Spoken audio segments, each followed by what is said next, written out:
Hello guys, Radhe Radhe. आशा करते कि आप सभी अच्छे होंगे, अपने घर में स्वस्थ होंगे।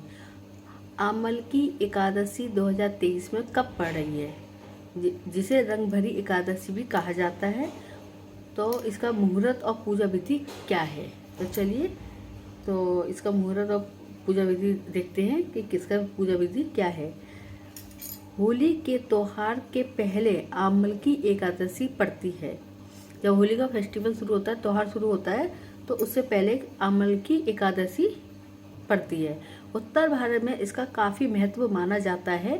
धर्म की नगरी काशी में फाल्गुनी शुक्ल एकादशी को रंगभरी एकादशी के नाम से भी मनाया जाता है। जो आमल की एकादशी होती है उसको रंगभरी एकादशी भी कहा जाता है, क्योंकि कहा जाता है कि इसी दिन से मतलब होली का त्यौहार पूरी तरह से शुरू हो जाता है। वैसे तो होली का त्यौहार बरसाने मथुरा में 1 महीने पहले शुरू हो जाता है, पर फुलेरा दौर से ये अच्छी तरह शुरू हो जाता है और उसके बाद ये रंगभरी से बिल्कुल ही शुरू हो जाता है। मतलब हर जगह रंगभरी एकादशी से इसका फेस्टिवल जो त्यौहार होता है वो हर जगह शुरू हो जाता है। तो रंगभरी एकादशी के दिन से ही होली का पर्व शुरू हो जाता है। पौराणिक मान्यताओं के अनुसार रंगभरी एकादशी के दिन ही भगवान शिव माता पार्वती के विवाह के बाद पहली बार काशी नगरी आए थे। तो जैसे हिंदुओं में होता है ना कि होली से पहले लड़की अपने घर चली जाती हैं, तो ऐसे ही जब शिवरात्रि आई थी, तो उसके बाद शिवरात्रि में माता पार्वती और शिव जी का विवाह हुआ था।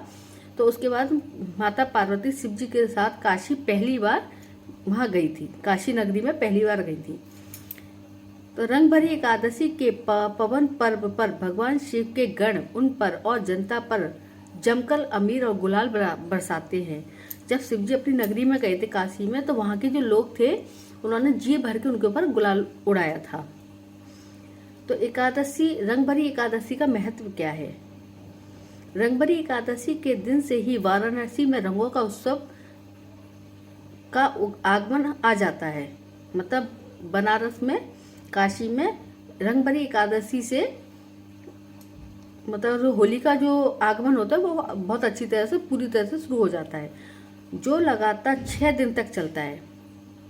बरसाने में फुलेरा दौर से शुरू हो जाता है होली का त्यौहार, और काशी में 6 मतलब रंगभरी एकादशी से शुरू हो जाता है। 6 दिन का इनका पर्व होता है। ये 6 दिन से ये होली का त्यौहार अच्छी तरह से बनाते हैं वहाँ पे काशी में। इस बार रंगभरी एकादशी 3 मार्च शुक्रवार को है। शास्त्रों में रंगभरी एकादशी का खास महत्व माना जाता है। रंगभरी एकादशी धार्मिक समस्याओं को दूर रखने के लिए भी बेहद खास है। मान्यता है कि इस दिन प्रातः स्नान, ध्यान कर संकल्प लेना चाहिए। पश्चात शिव को पीतल का जो पात्र होता है उसमें जल भरकर उनको अर्पित करना चाहिए। साथ ही अबीर, गुलाल, चंदन आदि भी शिवलिंग पर अर्पित करना चाहिए।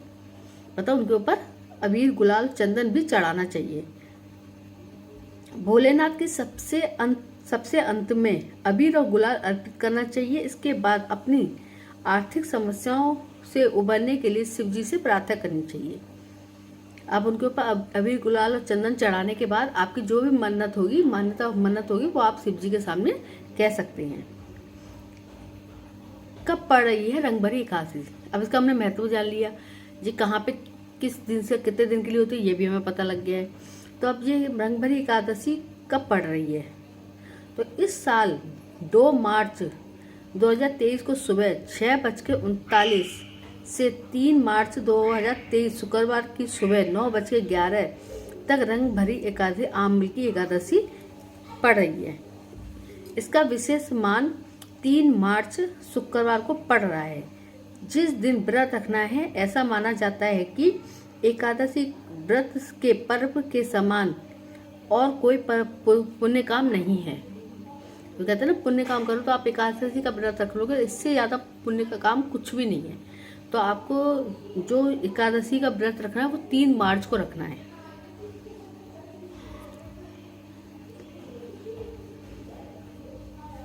जिसका पुण्य सूर्य ग्रहण में दान से होता है, इससे कई गुना अधिक पुण्य एकादशी के व्रत में होता है। जैसे आप ग्रहण पड़ता है तो आप दान पुण्य करते हो ग्रहण पड़ने के बाद, तो जो पुण्य आपको उसमें मिलता है उससे भी ज़्यादा पुण्य आपको एकादशी के व्रत में आपको मिलता है।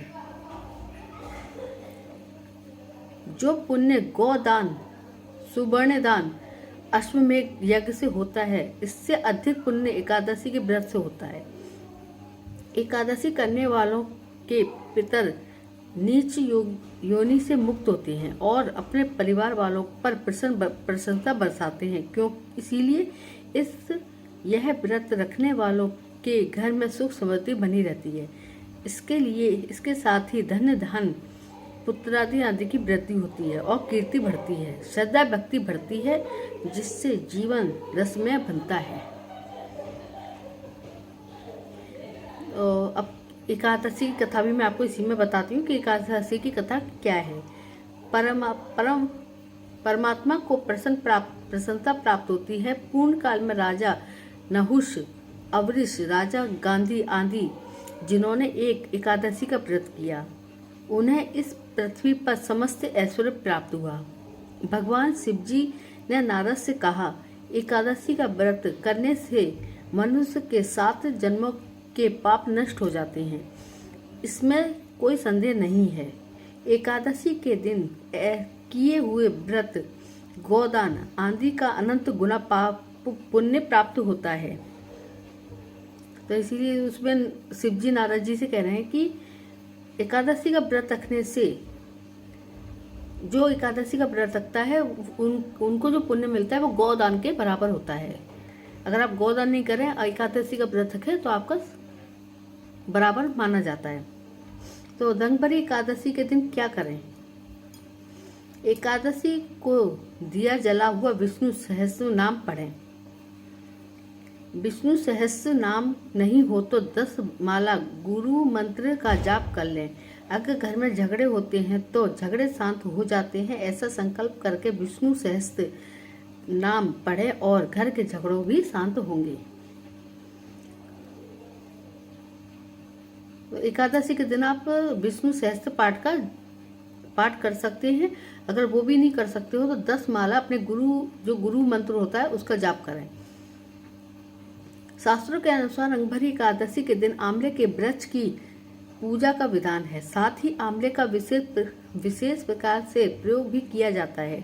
ऐसा माना जाता है कि इस दिन आंवले के वृक्ष की पूजा करने से उत्तम स्वास्थ्य और सौभाग्य की प्राप्ति होती है। इसीलिए इस एकादशी को आंवलिक एकादशी कहा जाता है। आंवले के वृक्ष की पूजा प्रातः काल स्नान आदि से निवृत्त होकर आंवले के वृक्ष में जल अर्पित करें। आंवले की जड़ में धूप, दीप, नैवेद्य, चंदन आदि अर्पित करें। वृक्ष के नीचे दीपक जलाएं।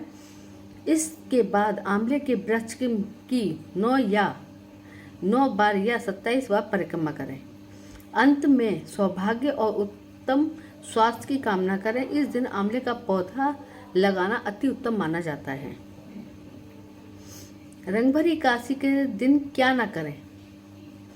महीने में 15 दिन पे एकादशी आती है। एकादशी का व्रत पाप और रोगों को स्वाह कर देता है, लेकिन व्रत बालक और बीमारी व्यक्ति एकादशी ना रख सके तो उनको चावल का तो त्याग करना ही चाहिए। अगर जैसे कोई बच्चा है जो बीमार है, बुजुर्ग है, वो एकादशी का व्रत नहीं कर सकते हैं तो कोई बात नहीं, पर उस दिन वो चावल ना खाएं। उनको उस दिन उस चावल का त्याग करना चाहिए। तो आपको मेरी वीडियो कैसी लगी? तो इसमें मैंने आपको एकादशी की सारी बातें बता दी हैं। तो आपको अगर मेरी वीडियो अच्छी लगती है तो लाइक करें, सब्सक्राइब, कमेंट्स करें और अपनी फ्रेंड और फैमिली में शेयर करें। तो मिलते हैं नेक्स्ट वीडियो में। जब तक के लिए राधे राधे।